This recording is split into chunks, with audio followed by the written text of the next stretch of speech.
자, 여러분 안녕하십니까? 예, 그 답안지 보는 방법을 좀 알려드릴게요. 자, 먼저 답안지 보시면 왼쪽 편에 페이지가 써 있습니다. 페이지가 써 있고, 그 다음에 이제 중간에 답이 있죠. 근데 제 문제는 OX로 되어 있는 경우도 있고, 그 다음에 1, 2, 3, 4번 이렇게 되어 있는 경우도 있습니다. 그러면 여러분 쭉 위에서부터 하시면 됩니다. 자, 1페이지 보시게 되면, 자, 답안지랑 서로 비교해서 보세요. 자, 1번 해놓고 그 밑에 이제 조그만한 1, 2, 3, 4 이렇게 있죠. 그 답안지를 보시게 되면 정답이 어떻게 표시되어 있냐면 X, X, O, X, X 이렇게 되거든요. 이렇게 답안지에 이렇게 표시하시면 돼요.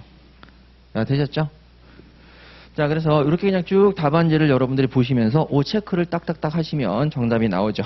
자, 그 다음에 여러분 여기 보시면은 1번 밑에 1, 2, 3, 4 써져 있고, 그 다음에 이제 2번하고 3번이 있습니다. 2번하고 3번 있고, 3번 밑에 다시 3-1이 있죠, 이렇게. 자, 그럼 거기 답안지를 보시게 되면 O, O, X라고 돼 있죠? 이렇게 이제 정답을 찾으시면 되겠습니다. 자, 그 다음에 여러분들, 답안지 보는 법도 알려드려야 되네. 자, 그 다음에 여러분, OX 문제가 말고 1, 2, 3, 4, 5번 이게 써져 있는 것도 있습니다. 자, 그럼 5번을 한번 보세요. 5번. 자, 여러분 47페이지 한번 보세요. 자, 우리 문제집 47페이지 한번 보시죠. 자, 47페이지가 있는데, 자, 거기 보시면 01 해놓고 02 이렇게 되어 있습니다. 그 답안지도 한번 보시죠. 47페이지 답안지 보시면 이렇게 써 있을 거예요. 1, 2 이렇게 써 있고 한 칸 띄고 3, 4 이렇게 되어 있습니다. 그러면 여러분 여기 있는 경우에는 한 칸을 띄었을 때 여기 앞에 있는 부분이 여기 답안지고, 그 다음에 3, 4는 여기 답안지입니다. 이렇게. 예, 그래서 1, 2 여기 1번은 1, 2번이 정답이고 2번은 3, 4번이 정답이라는 얘기죠. 네, 그렇게 해서 답안지를 찾으시면 되겠어요.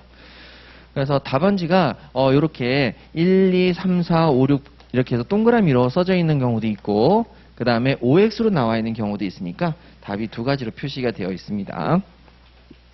자, 그러면 여러분 이렇게 답안지를 보시면 충분하시고요.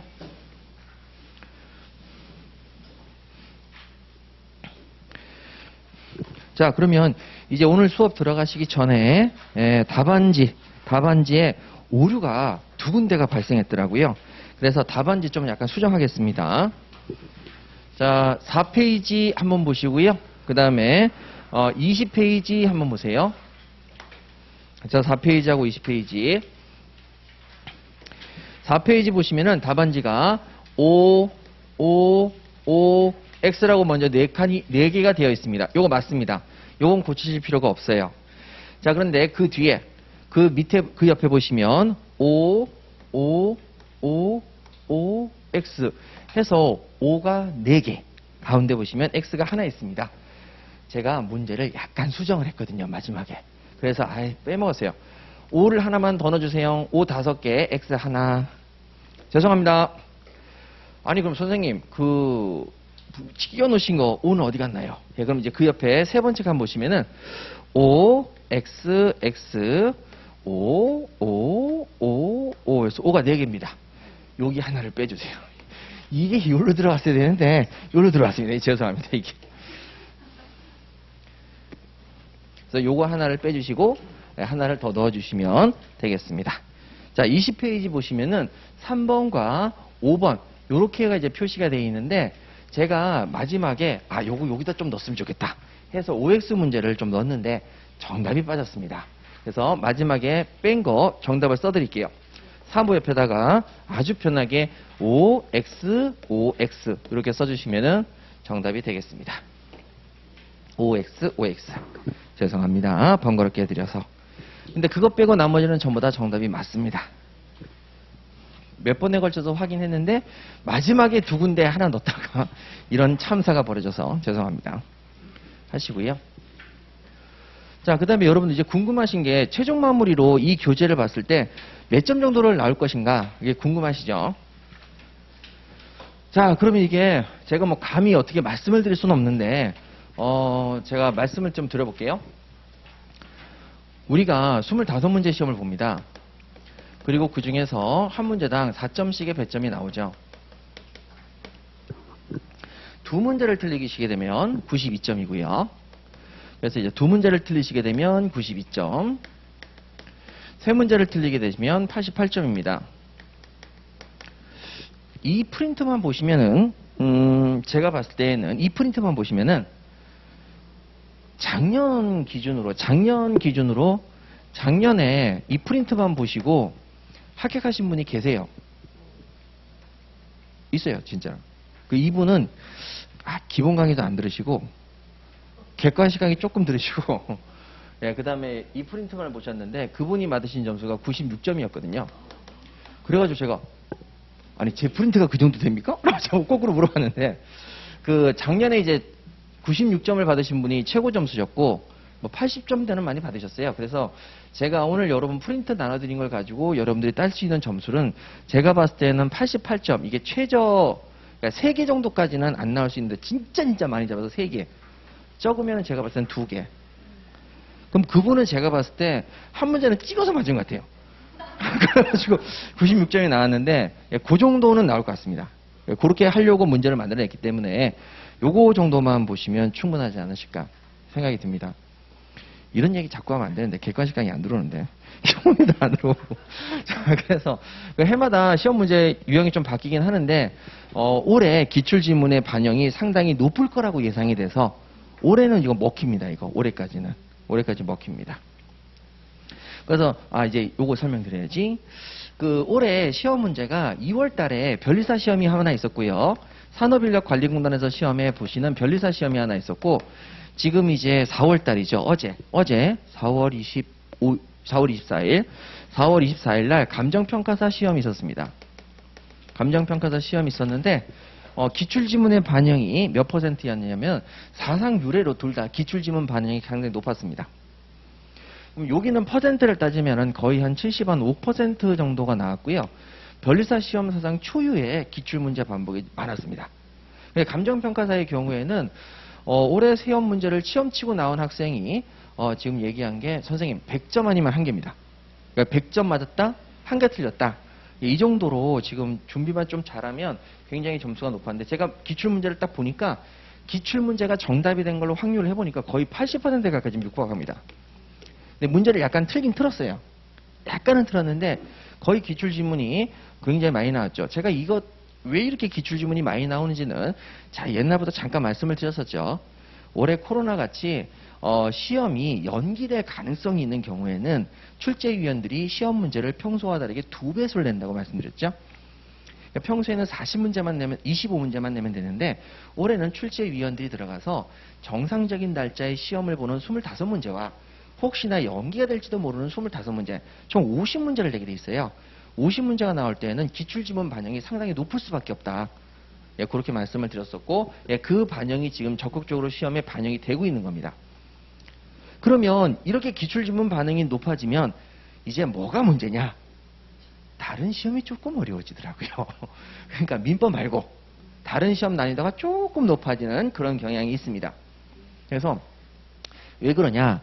행정학과 행정법은 기출지문을 반영을 높인다 하더라도 범위가 너무 넓기 때문에 새로운 부분이 들어갈 가능성이 높습니다. 지금 올해 그 부분이 좀 두드러지거든요. 그러니까 감정평가사 같은 경우에는 민법 말고 부동산 학원론이라고 하는 개념이 있는데 수업 과목이 있는데 범위가 넓어요. 넓다 보니까 그러면 기출지문을 반복해서 내면 되지 않느냐? 평소에 기출지문 반영이 그래도 좀 많이 나왔던 편이라 그럴 바에는 차라리 기출지문 반영을 넓히는 것보다 넓게 내자. 그 시험 범위가 넓을 때에는 안 내던 곳에서 좀 내는 경향이 있습니다. 넓게 내니까. 그러니까 여기서 여러분들 주의하셔야 될 것은 넓게 내니까 넓게 공부해야 되겠구나. 그게 아니고요. 기출지문을 먼저 공부하시고 그리고 예상지문까지 공부를 하셔야 돼요. 그러니까 다른 과목은. 물론 제 과목도 마찬가지겠지만 제가 정리를 해드리는 걸로 끝내시고 다른 과목은 조금 그래서 요번에 우리 그 행정학 선생님이 예상 문제부터 먼저 하고 기출 문제를 나중에 하는 게 올해 트렌드랑 참 잘 맞다 이런 생각이 들었어요. 근데 어쨌든 간에 예상 문제도 그냥 좀 보시면 되겠습니다. 그래서 기존의 행정학과 행정법이 범위가 좀 넓기 때문에 안 나왔던 범위가 조금 시험에 나와서 범위가 좀 넓어질 수가 있다. 이렇게 대비를 하시면 되겠습니다. 자, 그러면 여러분들 우리가 주어진 시간이 많지 않기 때문에 빨리빨리 수업을 나아가 보도록 하겠습니다. 자, 여러분들 그 답안지는 제가 일일이 다 체크해보고 큰 문제가 없다는 걸 확인했으니까 여러분들께서 답안지는 표시해 주시고요. 자, 그러면 우리 문제를 풀면서 하나씩 살펴보도록 하죠. 자, 1페이지 먼저 보십니다. 자, 1페이지 보시게 되면 자, 시험에 나올 수 있는 것들만 쫙 모아놨어요. 나올 수 없는 것들은 좀 상당히 많이 뺐습니다. 근데 뭐 많이 빼지는 않았고요. 자, 예상 문제도 들어가 있는데 자, 일단 그럼 수업 시작해 보도록 하죠. 약간 어수선하더라도 집중하시기 바랍니다. 자, 보시죠. 자, 1번 보시면 민법 제1조 법률은 무엇이 포함되느냐라는 거죠. 자, 첫 번째 줄에 자, 국회가 제정된 법률만을 의미하느냐? 국회가 제정된 법률을 의미하기도 하지만 만은 아니죠. 다른 것도 다 들어갑니다. 그러면 뭐가 들어가느냐? 그 제1조의 법률 위에다 쓰세요. 성문법. 글자로 이루어져 있는, 문자로 이루어져 있는 법은 다 여기 들어갑니다. 자, 그래서 국회가 제정한 법률만을 의미한다? 만을 X 치세요. 만 X 치시고, 만만 들어가는 게 아니라 글자로 이루어져 있는 게 다 들어가는데, 1번. 자, 우측에 보시면, 긴급 제정 경제 명령. 자, 명령도 글자로 이루어지니까 명령 포함됩니다. 명령 동그라미 치시고요. 그 다음에 1-2. 법원의 내부 규율과 사무 처리에 관해서 정한 대법원 규칙. 규칙도 글자로 이루어져 있으니까, 문자로 이루어졌으니까 여기 들어갑니다. 규칙 동그라미 치세요. 자, 그 다음에 3번 가시면 헌법에 의해서 체결 공포된 조약. 조약도 문자로 이루어져 있죠. 조약 동그라미 치시고 일반적으로 승인된 국제법규. 국제법규도 법규. 글자로 이루어져 있으니까 요것도 여기 들어갑니다. 그 다음에 4번 지방의회가 제정한 조례. 조례도 동그라미를 치셔서 조례도 여기 법원에 들어갑니다. 그래서 성문법으로만 이루어지면 그것이 국회가 제정을 하든 명령이든 규칙이든 조례든 조약이든 모두 여기에 다 들어간다 안 들어간다? 들어갑니다. 자, 2번 가시죠. 관습법 밑줄 그으시고 법원입니다. 법원의 밑줄 그으시죠. 법원의 효력을 갖죠.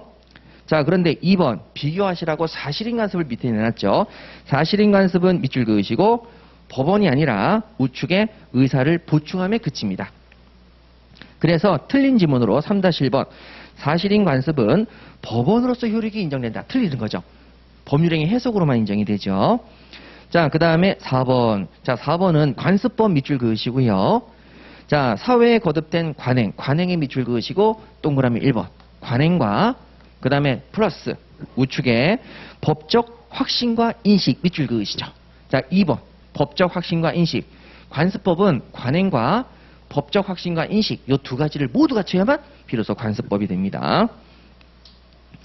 자, 그런데 2번 보시죠. 5번 보시죠. 죄송해요. 5번. 자, 우측에 관행의 법적 구속력에 대해서 확신을 갖지 않게 되었다. 밑줄 그으시고 2번에 대해서 확신이 없어진 거죠. 법적 구속력에 대한 확신이 없어졌다. 더 이상 관습법이다? 아니다. 아니다. 자, 그래서 우측에 법규로서의 효력을 영향받지 않는다가 아니라 법규로서의 효력을 상실합니다. 영향을 받지 않는다가 아니라 상실한다. 자, 그 다음에 6번 가시죠. 관습법 밑줄 그으시고 법령 밑줄 그으시죠. 자, 관습법과 법령과의 관계입니다. 자, 그럼 왜 법령이죠? 여기 성문법을 보니까 국회가 제정한 법률, 그 다음에 각종 대통령에 의한 명령, 규칙, 짠짠짠짠 들어가는데 그걸 줄여서 법령이죠. 그래서 이 법령 다음에 관습법이 있는데 둘의 관계는 어떻게 되니 하니까 당연히 성문법이 우선이고 관습법은 뒤에 있습니다. 그래서 이건 시험 문제가 두 가지로 나온다 그랬죠. 자, 첫 번째 법령에 저촉하지 않는 한 효력이 있다. 법령에 저촉하지 않는 한 효력이 있다. 그렇죠. 뒤에 있으니까 요게 우선이고 여기에 저촉되지 않을 때만 효력이 있습니다. 요렇게도 시험에 나오고 그 밑에 관습법은 성문법에 대해서 보충적 효력을 가진다. 보충적. 여기에 따라서 보충. 여기에 저촉되지 않을 때 보충적으로 효력을 가진다. 이렇게 두 가지가 시험에 나온다 그랬죠. 그런데 최근 트렌드가 하나 더 나오니까 보충적 밑에다가 하나만 더 쓰시죠. 열후적. 열을 세우면 뒤쪽에 세운다 그래서 열후적이라고 합니다. 아, 열후적, 보충적, 법령에 저촉되지 않는 한, 이게 전부 다 같은 표현이죠. 자, 그 다음에 7번 가시죠. 헌법을 최상위 규범으로 하는 전체법질서. 자, 헌법 밑줄 그으시고 전체법질서죠. 거기에 반하는 동그라미 치시죠. 헌법에 반하는, 전체법질서에 반하는. 그럼 그 밑에 관습법으로서 효력이 인정될 수가 없습니다. 그래서 7-1번 관습법이 헌법에 위반될 때 효력을 부인할 수 있는 거죠. 예, 맞습니다. 자, 그 다음에 8번입니다. 임의규정 밑줄 그으시고 다른 관습 밑줄 그으셔서 임의규정과 다른 관습이 있을 때에는 규정에 따릅니까? 관습에 따릅니까? 관습이죠. 우측에 임의규정에 간다. 임의규정을 X 치시고 관습으로 바꿔주세요. 자, 그 다음에 9번입니다. 관습법 밑줄 그으시고 법이니까 누가 증명하죠? 우측에 법원이 직권. 자, 10번 사실인 관습, 사실이기 때문에 누가 증명하죠? 당사자가 주장 증명. 자, 제2절 가시죠. 자, 요건 무조건 맞추셔야 됩니다. 1번 추인권, 상계권, 취소권, 계약 해제권, 최고권, 동의권 중에서 형성권이 아닌 것을 찾으시오. 없습니다. 예, 맞아요. 하나도 다 없이, 빠짐없이 전부 다 형성권이죠. 자, 2번 우리 시험만 나올 수 있는 특이한 유형의 문제가 될 것 같습니다. 임차인의 지상물 매수 청구권, 부속물 매수 청구권, 비용 상환 청구권은 형성권이다. 두 개만이죠. 물매수. 자, 지상 물매수 동그라미를 치시고, 부속 물매수 동그라미를 치시고, 자, 물매수가 들어간 거는 꼭 기억하셔야 됩니다. 얘는 청구권이라고 썼지만 실제로 무슨 권이다? 형성권. 그리고 얘네들은 임의규정이다, 강행규정이다? 강행규정이다. 꼭 기억하셔야 됩니다. 자, 물매수 들어간 것은 형성권이자 강행규정입니다. 2차 시험에서 나오죠. 그 다음에 비용상환 청구권은 물매수라는 단어가 들어가지 않는, 자, 진짜 말 그대로 청구권입니다. 그리고 여러분, 이건 임의규정입니까? 강행규정입니까? 임의규정이죠. 이런 건 그냥 거저주는 문제지요. 그래서 물매수 절대 잊지 마시기 바랍니다. 자, 3번 가시죠. 상속 밑줄 그으시고 특정 승계입니까? 포괄 승계입니까? 포괄 승계.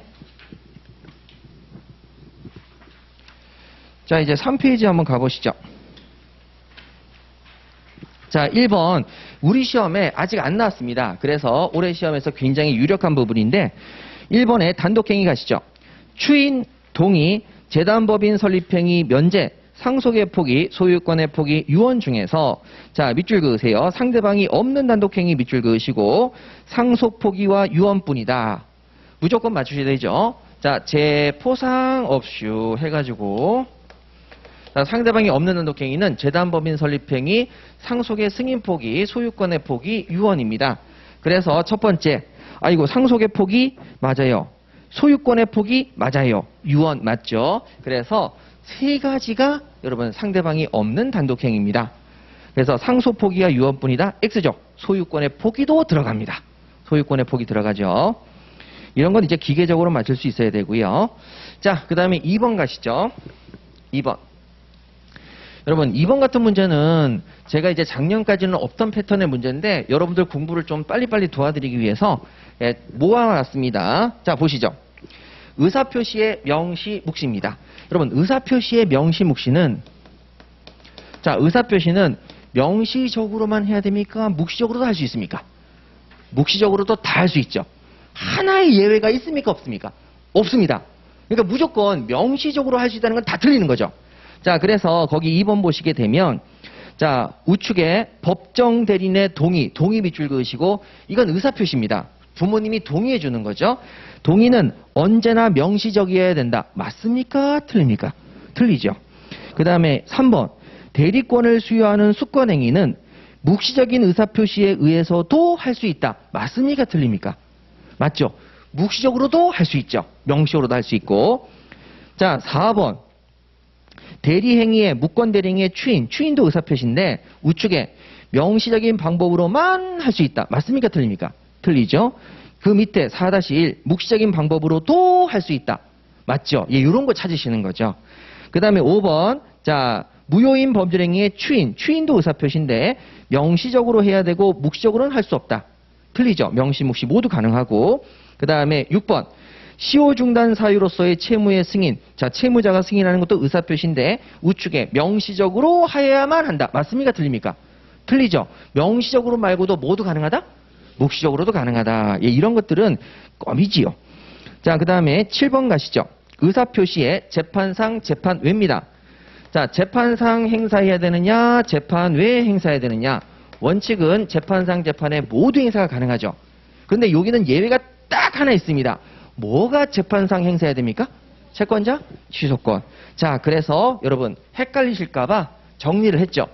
취소권은 재판상, 재판외 모두 행사가 가능하고 재판상 취소권은 재판상으로만 가능하죠. 그래서 틀렸습니다. 요것만 재판상 가능하고 요거는 재판상, 재판외 모두 가능하죠. 요건 상만 가능합니다. 그래서 거기 7번 보시게 되면 재판상 행사해야만 효력이 있는 것은 취소권이다. 아니요. 채권자 취소권입니다. 틀리시면 절대 안 돼요. 자, 4번입니다. 4번에 가시면 의사표시는 사전에도 할 수 있고 사후에도 할 수가 있죠.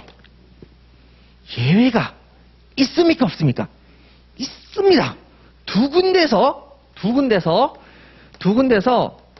사전에 할 수 없는 사후에만 할 수 있는 것이 두 군데가 있는데 그것이 하나는 소멸시효의 중단으로서의 채무의 승인이고 또 하나는 소멸시효 이익의 포기입니다. 그러니까 소멸시효는 사전, 사후 모두 되는 게 아니라 어디에만 가능하다? 사후에만 가능하고 사전에 할 수가 없지요. 그러니까 이거는 요거 빼면 나머지는 전부 다 사전, 사후가 다 되는 겁니다. 자, 그러면 여러분 8번 가시죠.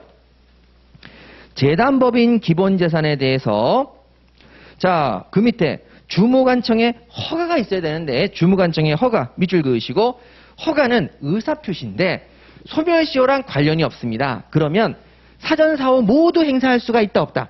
있다. 그래서 사후에 얻을 수 없다가 아니라 사후에 얻을 수 있습니다.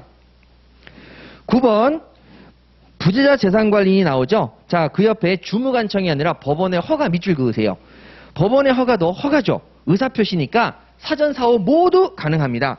기왕의 법률행위를 추인하는 방법으로는 할 수 없다? 아니요. 기왕의 법률행위를 추인하는 방법 그 밑에다가 사후 추인이라고 쓰시면 되죠.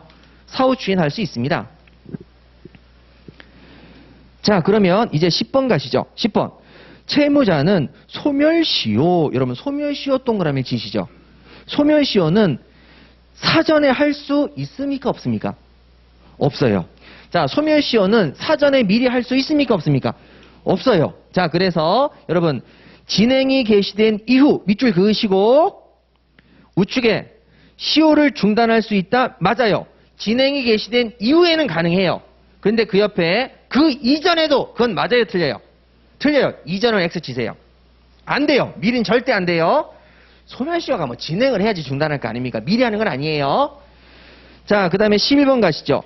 소멸시효 이익은 미리 포기하지 못한다. 소멸시효 보이시죠? 미리 포기할 수 있어요? 없어요? 없어요. 그래서 미리 X 치세요. 자, 그러면 3번으로 내려가 11-3번으로 가세요. 11-3번. 소멸시효 이익은 시효가 완성된 뒤에는 할 수 있어요? 없어요? 있어요. 뒷동그라미 치세요. 할 수 있어요. 없다 그래서 틀렸죠? 그러니까 여러분 시험에 정답을 빠른 시간 내에 맞추시고 싶으면 소멸시효라는 단어가 나오면 미리 사전 된다 안 된다? 안 되고 그 이후에만 가능한 거예요. 아셨죠? 그 이후에만 가능하다. 자, 요거 예입니다. 자, 재판상 재판에 뭐만 재판상 취소권이 뭐만 재판상으로 행사된다? 채권자 취소권. 사전 사후 모두 되는데 뭐만 안 되더라? 소멸시효 들어가면 사전 안 되더라. 아셨죠? 그럼 나머지는 전부 다 원치로 돌아가서 사전 사후 다 가능한 거고요. 자, 이제 5번에 부작위 가도록 하죠. 부작위. 자, 부작위 보시면 12번. 부작위에 의한 기망행위 인정됩니까? 안 됩니까? 되죠? 자, 그래서 인정될 수 있다. 자, 자, 그 다음에 13번 교환계약. 여러분 교환계약 나오면 무조건 기망행위가 된다고 그랬어요? 안 된다고 그랬어요? 안 된다. 우측에 기망행위 아니다. 자, 그 다음에 아파트 나왔어요. 아파트가 나오면 고지 의무가 있다 없다? 있다. 그래서 우측에 자, 그 밑에 고지하지 않았다라면 부작위에 의한 기망행위가 돼버리죠. 자, 그 다음에 15번, 16번 묶으세요. 이게 대리죠, 대리. 15번, 16번, 17번을 묶으세요. 대리죠. 그러면 여러분 부작위는 12, 13, 14 기망행위에서 사기에서 부작위에 의한 사기가 될 수 있느냐? 이렇게 시험 문제가 하나 나오고 부작위에 의한 대리가 인정되느냐? 이렇게 나온다 그랬죠. 부작위는. 그래서 고지 의무가 있을 때에는 기망의 의사표시가 되고 고지 의무가 있을 때에는 대리권 수요가 추단된다. 이렇게 정리했었죠. 자, 그러면 보십니다. 15번. 대리인의 외양을 가지고 행위하는 것을 자, 밑줄 그으세요. 본인이 알면서 너 내 대리인 아닌데 대리인처럼 행위하네. 본인이 알았어요. 그러면 고지 의무가 생긴다 그랬어요? 안 생긴다 그랬어요? 생겨요. 내가 알고 있는데 내 대리인이라고 거짓말을 치고 다녀? 하고 이걸 알고 있잖아요. 그러면 얘는 내 대리인이 아니라고 알려줄 고지 의무가 있어요 없어요? 있어요. 그래서 알면서 위에다가 고지 의무 쓰시고 그 다음에 그 밑에 방임의 밑줄 그으시고 방임은 부작위죠. 아무것도 안 하고 내버려 두는 거죠. 의사표시 안 하는 거죠. 그러면 우측에 대리권 수여가 추단. 자, 그 다음에 16번 이러한 행위를 사실상의 용태라고 그랬죠. 사실상의 현재 상태를 용인한다. 그걸 줄여서 사실상의 용태죠. 그럼 우측에 대리권 수여가 추단이죠. 자, 그러면 여러분 거기 17번 대리권을 추단할 수 있는 직함 밑줄 그으세요. 대리권을 추단할 수 있대요. 그리고 난 다음에 우측에 묵인했대요. 그러면 그 밑에 대리권 수요의 표시가 있다고 봐야 돼요? 없다고 봐야 돼요? 있다고 봐야 되겠죠. 자, 그래서 여러분 요거 절대적으로 잊지 마세요. 이거 굉장히 중요한 부분입니다. 자, 그 다음에 6번 도달 시 효력 발생이죠. 자, 18번 상대방이 있는 의사표시는 언제 효력이 발생하느냐? 도달한 때 밑줄 그으시고 효력이 생기죠. 도달한 때 효력이 생긴다.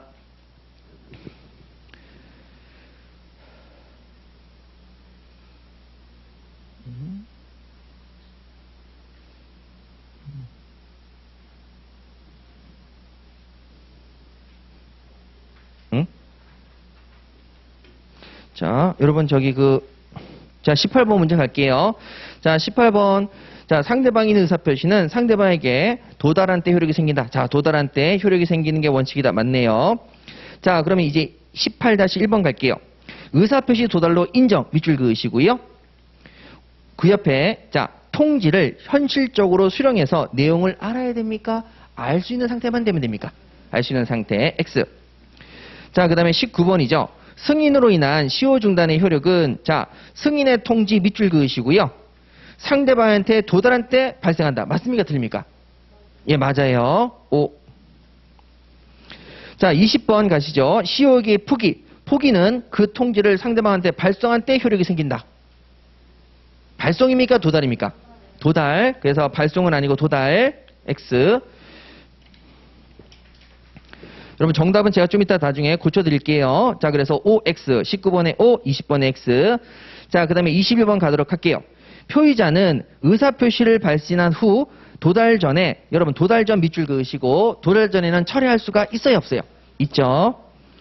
자, 그런데 22번 의사표시가 도달된 후 밑줄 그으시고 그 밑에 철회할 수가 있어요 없어요? 없죠. 철회하지 못한다.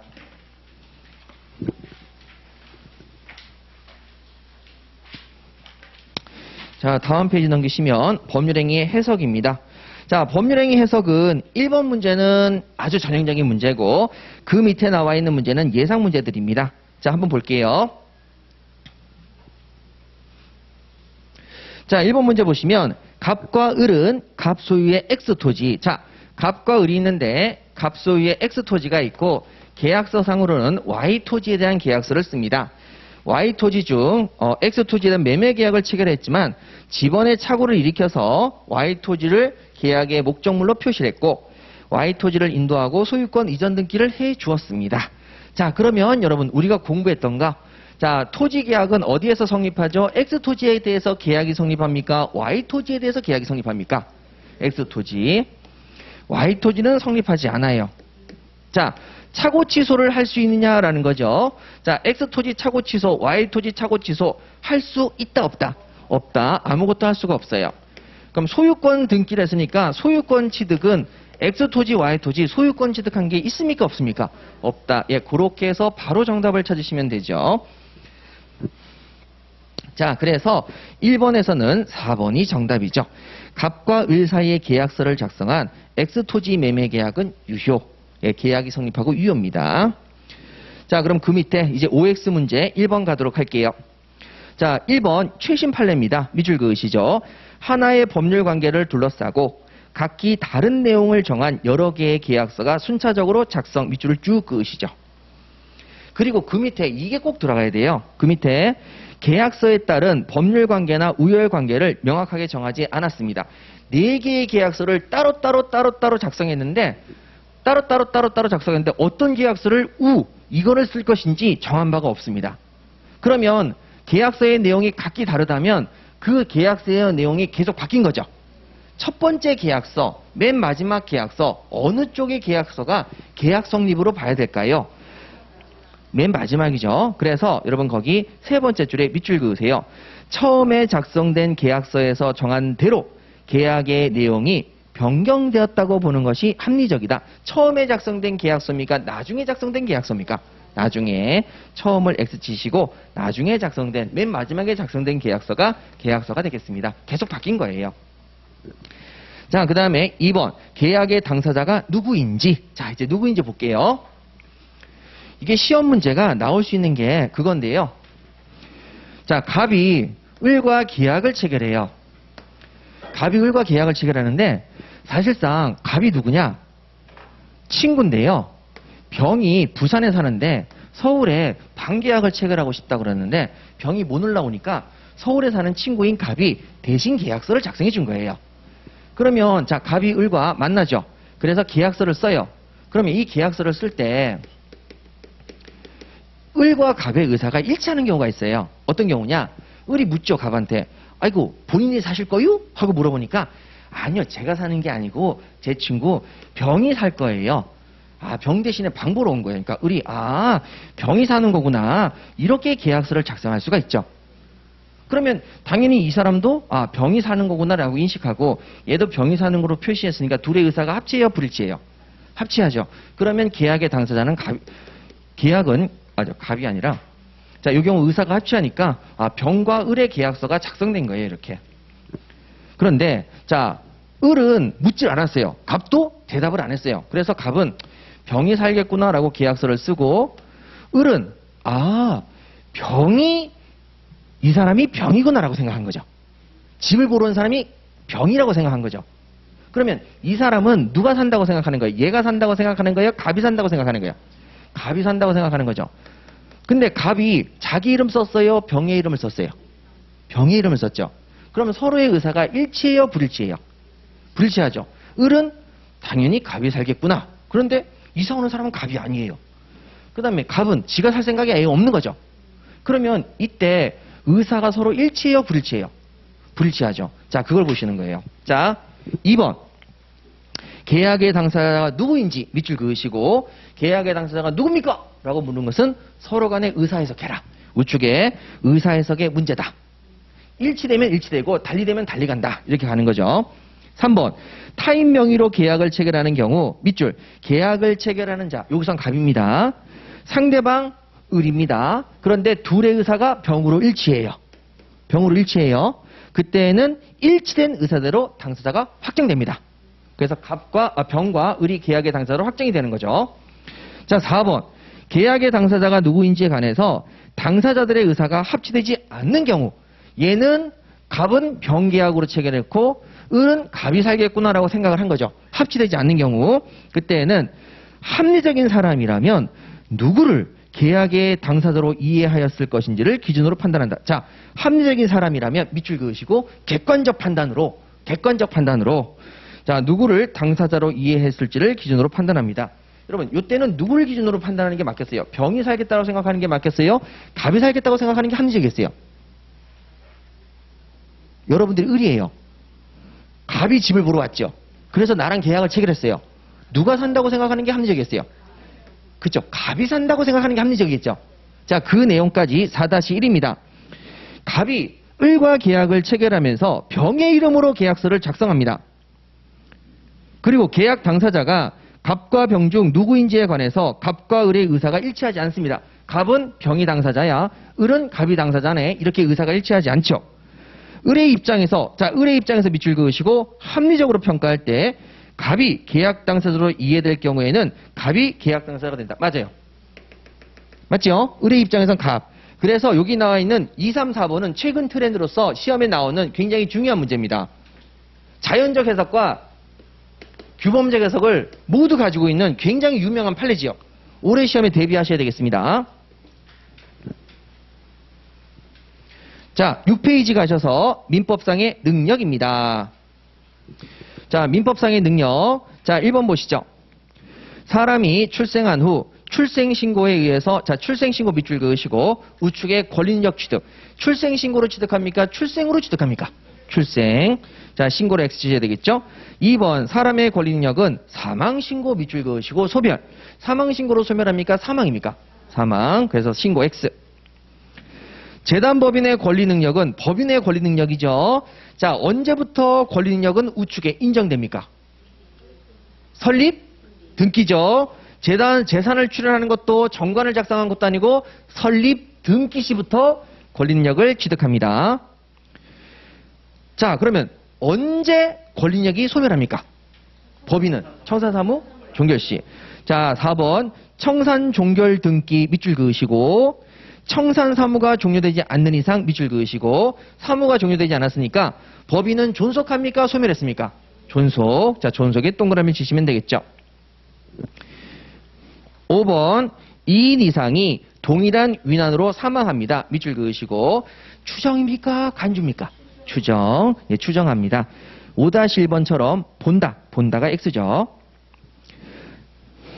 자, 그 다음에 6번 인정사망 밑줄 그으시고요. 인정사망은 추정입니까? 간주입니까? 추정. 자, 제가 여러분들 이렇게 기억하자고 그랬죠. 나 방금 간주 들었단 말이죠. 자, 동시사망, 인정사망 해서 사망 나오면 뒤에 뭐가 나온다? 추정. 아셨죠? 이거 틀리시면 안 된다고 그랬죠? 틀리면 안 돼요. 그래서 간주가 아니라 추정입니다. 자, 그 다음에 7번 실종선고. 실종선고는 추정입니까? 간주입니까? 간주. 본다. 추정을 X 치셔야 되겠죠. 잘하셨습니다. 아주. 여러분 이런 거는 거저주는 문제니까 절대 틀리시면 안 됩니다. 자, 이제 태아 가도록 할게요. 태아는 자, 첫 번째 모든 법률 관계에서 권리의 주체가 됩니까? 일부만 권리의 주체가 됩니까? 일부. 예, 일부를 찾아보겠습니다. 8-1번. 자, 민법은 태아의 권리에 관해서 일부에서 보호를 취하니까 개별적 보호주의 밑줄 그으시죠. 일반적이 아니라 개별적으로만 보호주의를 가지고 있죠. 일부니까. 자, 그럼 1부 가십니다. 2. 부의 생명 침해로 인한 위자료 청구권 밑줄 그으시고 불법행위의 불이죠. 3번 8-3번 상속순위의 상이죠. 불상대유의 상이죠. 그 다음에 4번 대습상속의 대죠. 이미 출생한 것으로 봅니다. 우측에 유류분에 대해서는 그렇지 않다. 유류분도 출생한 것으로 보지요. 그래서 불상대유의 유입니다. 유류분도 그러합니다. 5. 유중 불상대유의 유죠. 유중에 관해서도 출생한 것으로 본다 안 본다? 본다. 이게 개별적 보호주의죠. 5가지만 보호합니다.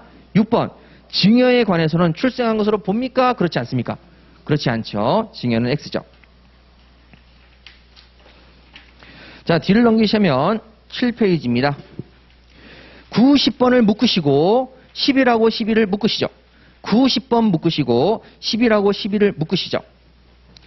자, 이게 가장 어렵게 나오는 유형의 문제다라고 말씀을 드렸죠. 자, 한번 보시죠. 자, 부부 사이인 갑과 그의 아이 병을 임신한 을입니다. 자, 갑이 있고 그 다음에 부인, 부부, 을이 있습니다. 근데 이제 병이라는 아이를 임신 중에 있죠. 병, 태아입니다. 자, 이런 상태인데, 자, 거기 보시면은, 을은 A의 과실로 교통사고를 당합니다. 그리고 사고 후 살아서 출생한 병은 A에 대해서 부상으로 입게 될 자신의 정신적 고통에 대한 위자료를 청구할 수가 있느냐? 여러분, 병이 살아서 태어나기만 하면 얘는 권리 능력 가집니까? 못 가집니까? 가지죠. 그래서 권리를 행사할 수 있습니까? 없습니까? 있죠. 그래서 불상대위에 불을 행사할 수가 있습니다. 에이 나쁜 자식 하면서 이렇게 손해배상을 청구할 수 있게 되는 거죠. 자, 그런데 10번 가십니다.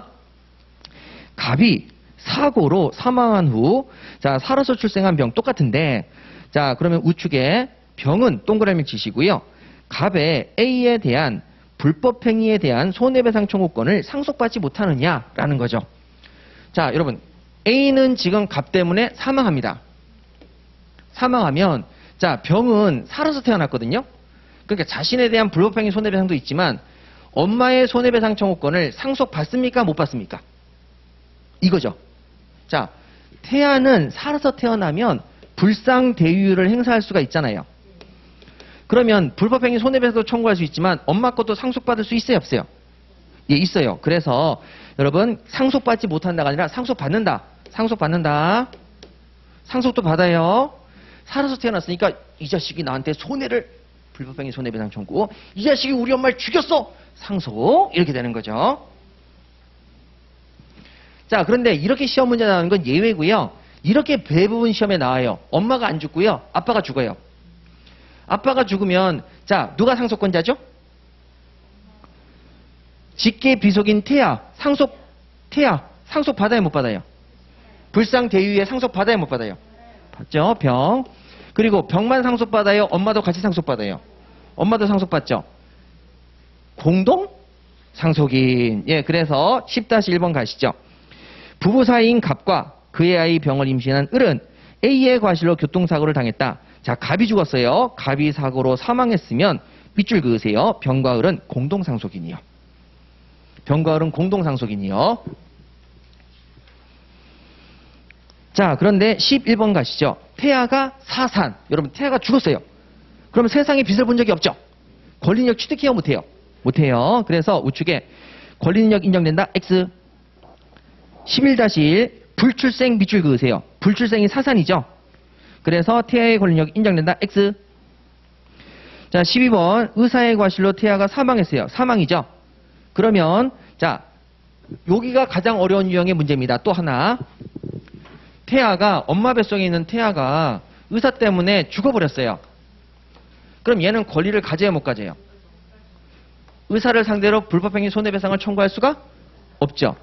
그러니까 직계비속이 죽었다고 엄마가 상속을 받는다. 이건 있을 수가 있어요? 없어요? 없어요. 자, 그래서 자, 부모는 태아의 의사에 대한 손해배상 청구권을 상속해서 행사할 수 있다. X예요. 그럼 제가 이제 알려드릴게요. 태아가 살아서 태어나면 손해배상도 청구할 수 있지만 상속도 받아야 안 받아요? 받아요. 엄마랑 공동 상속이에요. 그런데 태아가 죽으면 가진 게 없죠. 부모가 상속받을 수가 없어요. 아셨죠? 예, 이게 가장 어려운 난이도의 문제입니다. 이 정도만 체크하시면 됩니다. 자, 이제 8페이지 가시면은 미성년자입니다. 미성년자. 자, 미성년자의 법률행위에 미성년자 법률행위 요거 좀 해야 되겠죠? 자, 우리 꼭 미성년자 나오면 이 형태를 기억하셔야 돼요. 자, 미성년자가 있습니다. 미성년자가 의사표시를 직접 하고 싶습니다. 자, 직접 하고 싶을 때에는 여러분 병이라고 하는 법정 대리인의 동의를 얻어야 됩니까? 안 얻어야 됩니까? 얻어야 되죠. 동의를 얻어야 합니다. 그런데 법정 대리인이 의사표시를 대신할 수 있습니까? 없습니까? 있죠. 그래서 직접 의사표시를 하려면 뭐를 얻어서? 동의를 얻어서 의사표시를 하든가, 법정 대리인이 대리해서 의사표시하든가, 둘 중에 하나밖에 없죠.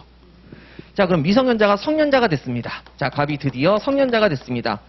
사라져라. 뭐가 사라져라? 법정 대리인 사라지는 거죠. 엄마 이제 관여하지 마.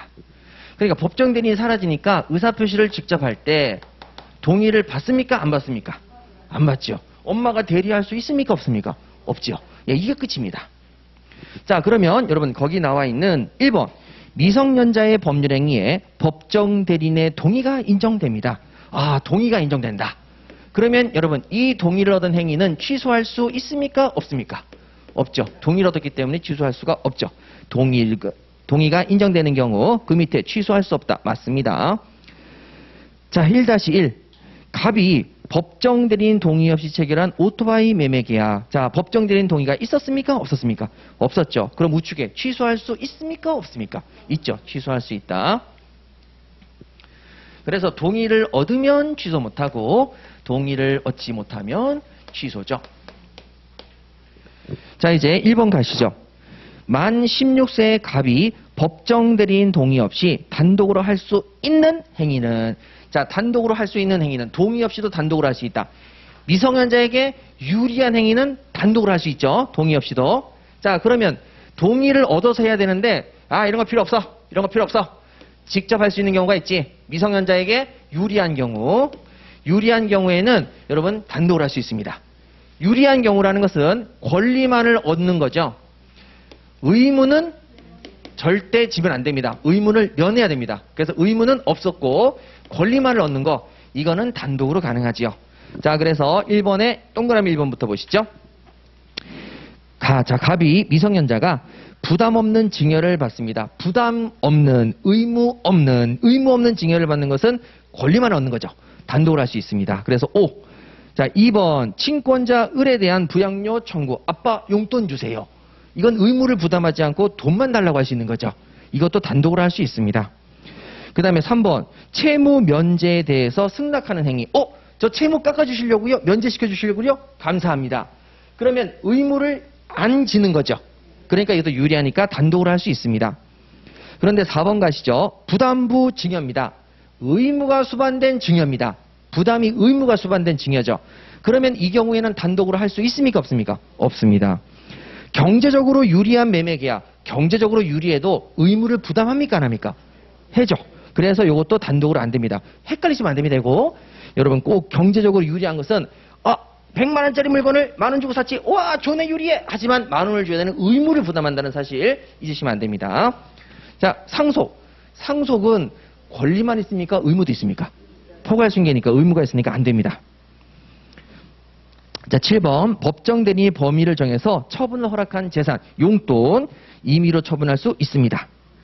8번 허락된 특정된 영업에 관한 행위, 이것도 단독으로 가능하죠. 그 다음에 9번 혼인을 했어요. 그러면 혼인을 하면 성년이 되니까 여러분 단독으로 가능합니다. 자, 10번 타인의 대리인으로서 하는 법률행위. 여러분 대리인으로서 행위를 한다. 미성년자에게 불리한 게 있습니까? 없습니까? 없어요. 그래서 이것도 단독으로 가능하고 11번 유언하는 건 됩니까? 안 됩니까? 단독으로. 여러분 몇 세부터? 예, 그런데 지금 문제가 몇 세죠? 16세죠. 예, 안 됩니다. 예, 야비하게 됐죠. 예, 틀리지 마세요. 자, 그 다음에 12번 임금을 청구한다. 일한 거 임금을 청구하는데 동의 얻어야 됩니까? 혼자 할 수 있습니까? 혼자 할 수 있죠. 권리만 없기 때문이죠. 자, 그 다음에 여러분 2번에 피성년, 피한정, 피특정 후견인 가셔야 되는데 요거는 우리 잠깐 쉬도록 하고요. 그리고 여러분 제가 죄송해요. 4페이지 정답이 좀 잘못됐네요. 비교해서 보신 분들은 아실 텐데 4페이지 정답을 다시 써드릴게요. 아이고 죄송해요. 이게 뭔 짓이야 이게. 죄송해서. 자, 첫 번째 OOXX 요건 맞습니다. 자, 그 다음에 두 번째 OOX 요것도 맞습니다. 고치신 거 맞고요. 자, 세 번째 칸에 보시면, 세 번째 보시면은 OXXO OO 이렇게 가셨죠? XO OOO. 자, 이렇게 갔었는데요. 나도 어렵네. 여러분 요게 잘못됐습니다. 요거를 바꿔주시죠. OX 요건 똑같고요. 여기 바뀌었어요. OX OO입니다. 이렇게 바뀌었습니다. 제가 여기 문제를 2번 수정했는데 그 수정한 값을 안 넣었나 봐요. 죄송합니다. 이거 잘못 낸 것 같아요. 자, OX OX OOO 다시 한번 좀 확인해 보겠습니다. 죄송스러워서 이거. 자, OX, OX, OO. 가만있어 봐. 4페이지가 왜 이러지? 아, 여러분. 아이고, 식은땀 나라. 자, 다시 할게요. OX, OX, O, O죠. 아이고. 예, 6개. 아이고, 죄송합니다. 제가 문제를, 안 나올 것 같은 것 좀 빼고 자꾸 넣고 수정을 좀 몇 번 하다 보니까, 야, 이거 안 됐네요. 이거 죄송합니다. 이거 진짜 죄송합니다. 자, 그럼 잠깐 쉬었다가 예, 계속 하도록 하겠습니다. 빨리 도망가야죠.